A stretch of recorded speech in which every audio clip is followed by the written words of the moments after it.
It's a big boost for the city of Pritchard. The federal government just awarded $20 million to the Pritchard Housing Authority. That money will be used to help neighborhoods affected by high foreclosure and vacancy rates.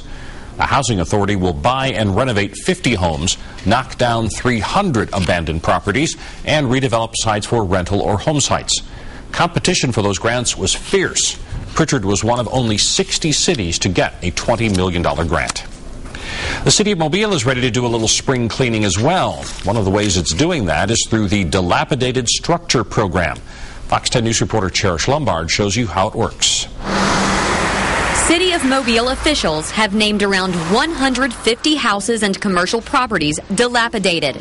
It's obvious that at one time, this was someone's home. But for whatever reason, it's now in pretty bad shape. You can see where the plaster's coming off the walls, the ceilings are falling down. We've got holes in the roof. We also have debris all over the property. The grass hasn't been maintained. So this is not a structure that we think should be left in this condition within this neighborhood. So where are the owners of properties like this one? More than likely they've either passed away or that the house went into foreclosure.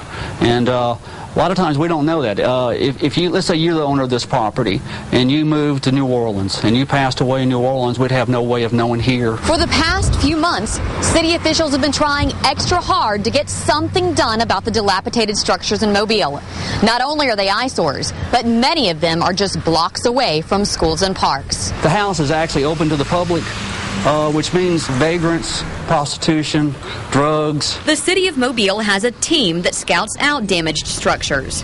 When they find one, there is a process to decide whether the building should be sealed up or torn down. Urban development, which we take the lead on finding a house, posting the houses, legal department looking over what we've done to make sure we've met all the requirements of due process. The real estate department, who actually looks into the ownership of the property and tells us who we need to send the mail to, and then city council's involved.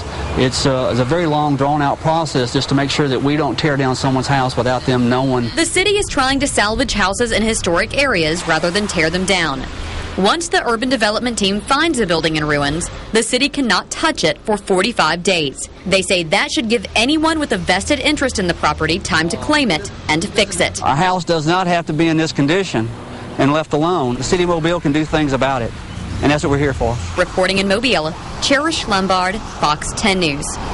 Every dilapidated structure the city is currently considering doing something about is listed at cityofmobile.org.